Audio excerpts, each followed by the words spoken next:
Karnataka bank ಸ್ಟೇಟ್ಮೆಂಟನ್ನು without ನೀವು ಬ್ಯಾಂಕಿಗೆ ಹೋಗ್ದೇನೆ ಫೋನಲ್ಲೇ ಹೇಗೆ ಸ್ಟೇಟ್ಮೆಂಟನ್ನು ಡೌನ್ಲೋಡ್ ಮಾಡ್ಕೊಳ್ಳೋದು ಅಂತ ಈ ವಿಡಿಯೋದಲ್ಲಿ ತಿಳಿಸ್ಕೊಡ್ತೀನಿ. ಅದಕ್ಕಿಂತ ಮುಂಚೆ ಈ ವಿಡಿಯೋಕ್ಕೆ ಒಂದು ಲೈಕ್ ಮಾಡಿ, ಹಾಗೆ ಯಾರಾದರೂ ಹೊಸ್ತಾ ನೋಡ್ತಾ ಇದ್ದರೆ ಸಬ್ಸ್ಕ್ರೈಬ್ ಮಾಡೋದನ್ನು ಮರಿಬೇಡಿ. ಸೊ ಕರ್ನಾಟಕ ಬ್ಯಾಂಕಿಗೆ ಸಂಬಂಧಪಟ್ಟ KBL ಮೊಬೈಲ್ ಅಪ್ಲಿಕೇಶನನ್ನು ನಿಮ್ಮ ಫೋನಲ್ಲಿ ಫಸ್ಟ್ ಡೌನ್ಲೋಡ್ ಮಾಡ್ಕೋಬೇಕಾಗುತ್ತೆ. ನಿಮ್ಮ ಫೋನಲ್ಲಿ ಪ್ಲೇಸ್ಟೋರ್ಗೆ ಹೋಗಿ ಪ್ಲೇಸ್ಟೋರ್ ಮೇಲೆ ಕ್ಲಿಕ್ ಮಾಡಿ. ಪ್ಲೇಸ್ಟೋರ್ ಮೇಲೆ ಕ್ಲಿಕ್ ಮಾಡಿದ ತಕ್ಷಣ ನಿಮಗೆ ಕಾಣ್ತಾ ಇರ್ಬೋದು, ಈ ಸರ್ಚ್ ಬಾರಲ್ಲಿ KBL ಅಪ್ ಅಂತ ಟೈಪ್ ಮಾಡಿ. So mobile plus KBL app ಅಂತ ಟೈಪ್ ಮಾಡಿ, ಇಲ್ಲ KBL ಮೊಬೈಲ್ ಪ್ಲಸ್ ಅಂತ ಟೈಪ್ ಮಾಡಿ. ಅದ್ರ ಮೇಲೆ ಕ್ಲಿಕ್ ಮಾಡಿ, ಅದು ಡಿಸ್ಪ್ಲೇ ಆಗುತ್ತೆ, ಜಸ್ಟ್ ಕ್ಲಿಕ್ ಮಾಡಿ. ಸೊ ಕ್ಲಿಕ್ ಮಾಡಿದ ತಕ್ಷಣ ನಿಮಗೆ ಕಾಣ್ತಾ ಇರ್ಬೋದು, ಇಲ್ಲಿ ಒಂದು ಅಪ್ಲಿಕೇಶನ್ ಡಿಸ್ಪ್ಲೇ ಆಗಿದೆ.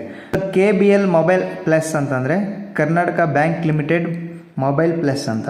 ಸೊ ಈಗ ನೀವು ಏನು ಮಾಡ್ಬೇಕಂತಂದರೆ, ಸೊ ಗೆಟ್ ಅಪ್ಲಿಕೇಶನ್ ಮೇಲೆ ಕ್ಲಿಕ್ ಮಾಡಬೇಕು. ಇಲ್ಲಿ ಕಾಣ್ತಾ ಇರ್ಬೋದು, ಡೌನ್ಲೋಡ್ ಮೇಲೆ ಕ್ಲಿಕ್ ಮಾಡಿ. ಸೊ ಡೌನ್ಲೋಡ್ ಮೇಲೆ ಕ್ಲಿಕ್ ಮಾಡಿದ ತಕ್ಷಣ ನಿಮಗೆ ಕಾಣ್ತಾ ಇರ್ಬೋದು, ಸೊ ಡೌನ್ಲೋಡ್ ಆಗ್ತಾ ಇದೆ, ವೆಯ್ಟ್ ಮಾಡಿ. ಸೊ ಈಗ ಓಪನ್ ಅಂತ ಆಪ್ಷನ್ ಬಂದಿದೆ, ಓಪನ್ ಮೇಲೆ ಕ್ಲಿಕ್ ಮಾಡಿ. ಸೊ ಓಪನ್ ಮೇಲೆ ಕ್ಲಿಕ್ ಮಾಡಿದ ತಕ್ಷಣ ನಿಮಗೆ ಕಾಣ್ತಾ ಇರ್ಬೋದು, ಅಲೋ ಒನ್ಸ್ ಅಂತ ಕೊಡಿ. ಸೊ ಇದ್ರ ಮೇಲೆ ಕ್ಲಿಕ್ ಮಾಡಿದ ತಕ್ಷಣ ನಿಮಗೆ ಕಾಣ್ತಾ ಇರ್ಬೋದು, KBL mobile plus would like to send your notifications ಅಂತ ಇದೆ. ಸೊ ಅಲೋ ಕೊಡಿ. ಕಾಣ್ತಾ ಇರ್ಬೋದು, ಜಸ್ಟ್ ಈಗ ಬಫರ್ ಆಗ್ತಾ ಇದೆ. ಈಗ ಕಾಣ್ತಾ ಇರ್ಬೋದು, ರಿಜಿಸ್ಟ್ರೇಷನ್ ಬಂದಿದೆ. ಈಗ ಅಕ್ಸೆಪ್ಟ್ ಮೇಲೆ ಕ್ಲಿಕ್ ಮಾಡಿ.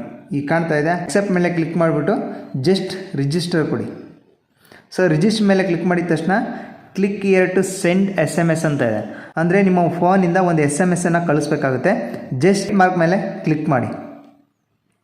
ಸೊ ಕ್ಲಿಕ್ ಮಾಡಿದ ತಕ್ಷಣ ನಿಮಗೆ ಕಾಣ್ತಾ ಇರ್ಬೋದು, ಅದು ಡೈರೆಕ್ಟಾಗಿ ನ್ಯೂ ಮೆಸೇಜ್ಗೆ ಬಂದಿದೆ. ಅಂದರೆ ಆ ಮೆಸೇಜನ್ನು ನೀವು ಸೆಂಡ್ ಮಾಡಬೇಕಾಗುತ್ತೆ. ಅಪ್ಸೈಡ್ ಮಾರ್ಕ್ ಇದೆಯಲ್ಲ, ಅದ್ರ ಮೇಲೆ ಕ್ಲಿಕ್ ಮಾಡಿ.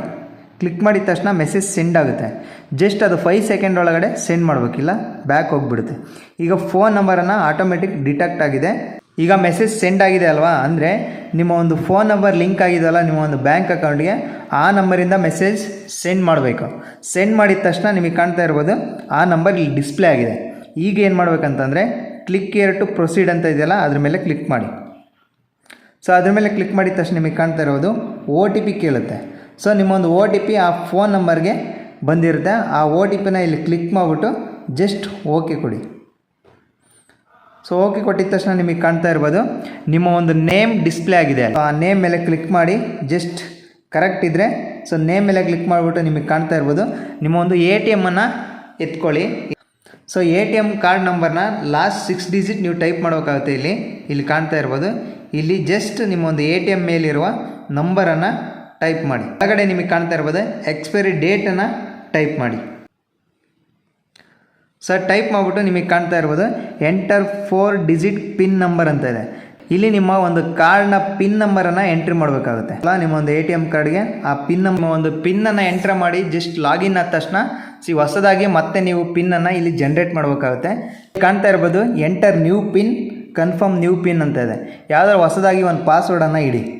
ಮತ್ತು ಕೆಳಗಡೆ ಯಾವ ಪಾಸ್ವರ್ಡನ್ನು ನೀವು ಟೈಪ್ ಮಾಡಿರ್ತೀರ ಆ ಪಾಸ್ವರ್ಡ್ ಅಥವಾ ಪಿನ್ನನ್ನು ಟೈಪ್ ಮಾಡಿ. ಈಗ ಕಾಣ್ತಾ ಇದೆಯಾ, your pin has been updated successfully ಅಂತ ಬಂತು. ಈಗ ನಿಮ್ಮ ಹೊಸದಾಗಿ ಜನ್ರೇಟ್ ಆಗಿರೋ ಪಿನ್ ಈಗ ಅಪ್ಡೇಟ್ ಆಗಿದೆ. ಜಸ್ಟ್ ಓಕೆ ಮಾಡಿ. ಓಕೆ ಮಾಡಿದ ತಕ್ಷಣ ನೀವು ಯಾವ ಪಿನ್ನನ್ನು ನೀವು ಜನ್ರೇಟ್ ಮಾಡಿರ್ತೀರೋ, ಹೊಸದಾಗಿ ಕೊಟ್ಟಿರ್ತೀರೋ ಆ ಪಿನ್ ನಂಬರನ್ನು ಇಲ್ಲಿ ಎಂಟ್ರ್ ಮಾಡಿ. ಸೊ ಎಂಟರ್ ಮಾಡಿದ ತಕ್ಷಣ ಈಗ ಕಂಪ್ಲೀಟಾಗಿ ಲಾಗಿನ್ ಆಗುತ್ತೆ.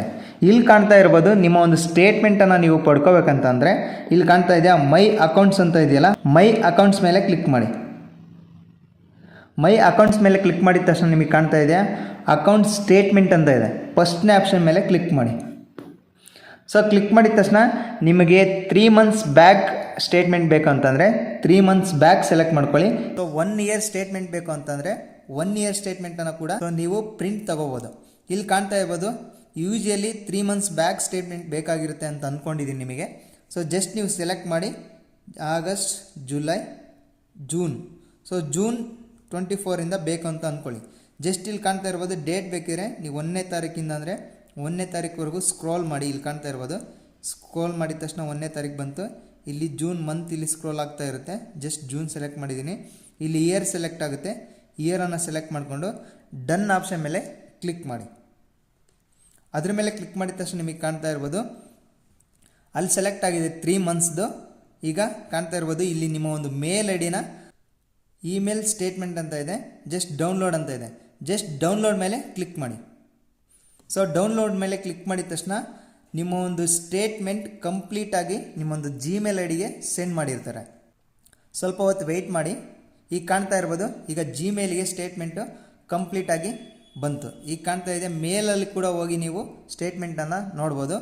ಇದೇ ರೀತಿ ಈಗ ಇಲ್ಲೇ ಕೂಡ ಇಲ್ಲಿ ಡಿಸ್ಪ್ಲೇ ಆಗಿದೆ ಸ್ಟೇಟ್ಮೆಂಟು. ಈಗ ಇಲ್ಲೇ ಕೂಡ ಸ್ಟೇಟ್ಮೆಂಟನ್ನು ನೋಡ್ಕೋಬೋದು, ಎಷ್ಟೆಷ್ಟು ಟ್ರಾನ್ಸಾಕ್ಷನ್ ಆಗಿದೆ.